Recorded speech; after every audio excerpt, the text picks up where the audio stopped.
So the new Marvel's Avengers game hasn't had the best press, that's for sure. They launched the beta for the game, and it was, in a singular word, terrible. The performance was terrible, the combat was just really poor, the game graphically isn't bad, it's just not the best. It's a game where you constantly have to be online to play, which is a huge downside for me, and it is for a lot of other people as well. And then they announced recently that Spider-Man, one of the most iconic characters, is locked behind a console wall because you can only get him on the PlayStation's version of the game, which is so damn lame.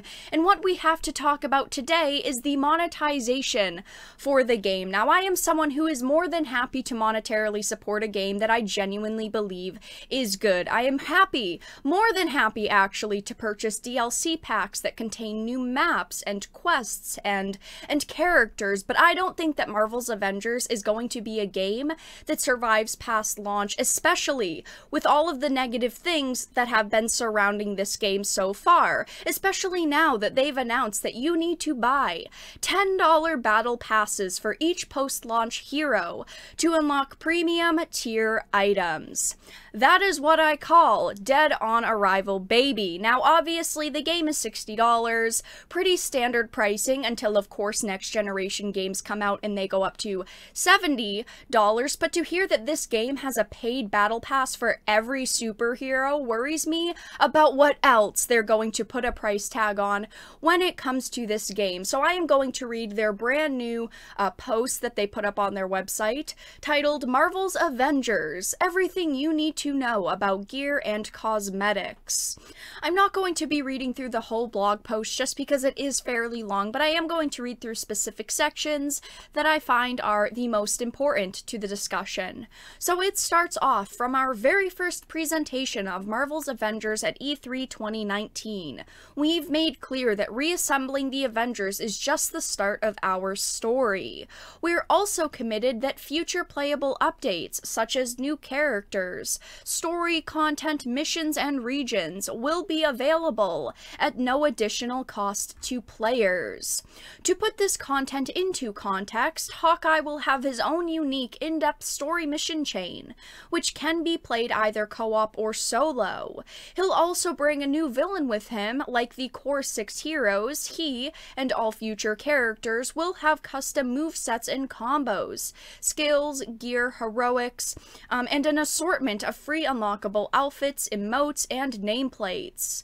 By releasing all of this content for free, we prevent content gating and guarantee that you and your friends can experience these exciting additions together, taking on emerging threats as a team of Earth's mightiest heroes. I do like the fact that most of the content in this game is going to be free, but not all of it is going to be free, and we have definitely learned that. It is good that they are releasing things like the missions and the heroes for free, but unfortunately they're of course racking up the dollar bills by adding on other things that people are going to want that you are going to have to spend money on.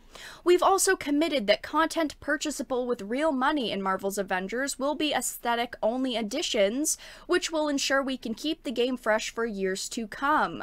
The fight against AIM is only just the beginning, and there is so much more story and many more heroes on the horizon. Our in-game economy is built on a player-first approach where you can earn outfits, emotes, nameplates, and amazing gear through play, as well as tailor your style with store cosmetics purchased using credits obtained by exchanging real-world currency. So of course it goes into what are cosmetics. So outfits are aesthetic only, they do not influence gameplay. This was an intentional decision, it says, to avoid pay-to-win play scenarios. Emotes are character-specific emotes to bring out the personality of each superhero and let you express yourself to your teammates, AI or otherwise. Takedowns are flashy finishers that show off each hero's signature style on the battlefield, and nameplates show off your hero's stats and are drawn from iconic art in Marvel history. Now we are going to talk about the marketplace. It says, in addition to all of the content you earn or buy with units from vendors, Marvel Avengers will also feature a marketplace. The marketplace exists outside of the game's narrative and is accessible via the main or cosmetic menu. It is a place for us to feature purchasable cosmetics in the form of outfits, emotes, takedowns, and nameplates.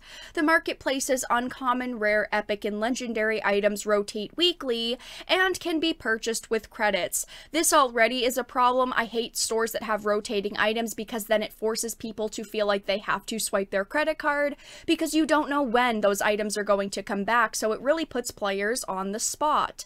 But it says credits are our hard currency. In-game currency purchased with real money can be spent in the marketplace on cosmetic items.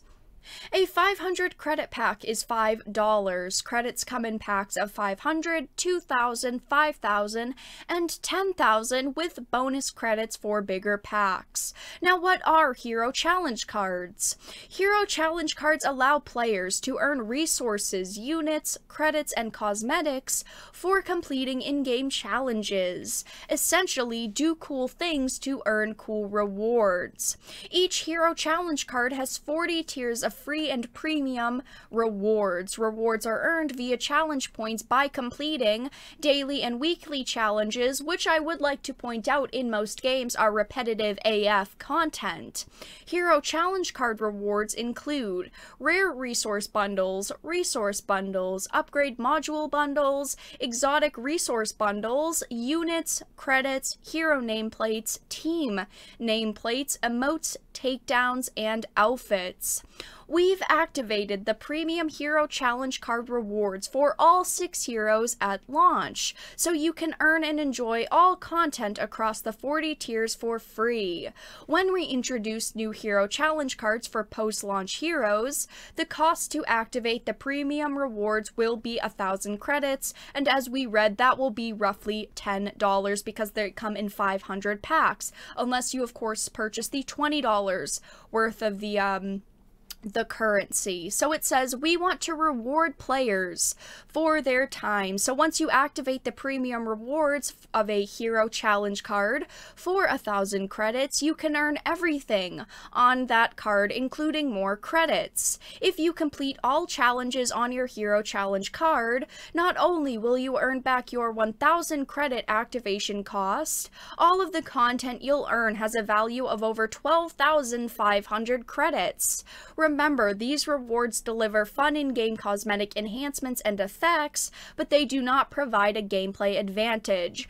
So they're trying to hype up this Battle Pass system by saying that they're activating it for free at launch for the base characters. And it's good that the story and the gameplay mechanics are free to any players, but if you want to customize the character you want to play as after the base ones, you need to of course spend money on the game. Now they're also trying to say that if you play enough of the game, you can earn most of those credits back, but we all know that games get to a point where it requires you to put a ton of time into it by playing the same content over and over. In this case, it's like most other games where you have to do daily and weeklies. It even says it in this blog post, and it will get to a point where you can't catch up to the new releases, so it forces you into a corner to swipe your credit card. We've seen this happen so many times. Games say that they're going to come out and they're going to be different and it's going to be such a player-friendly system, yet it never is. Now you can also swipe your credit card for tier skips on the Battle Pass, just like most other systems though,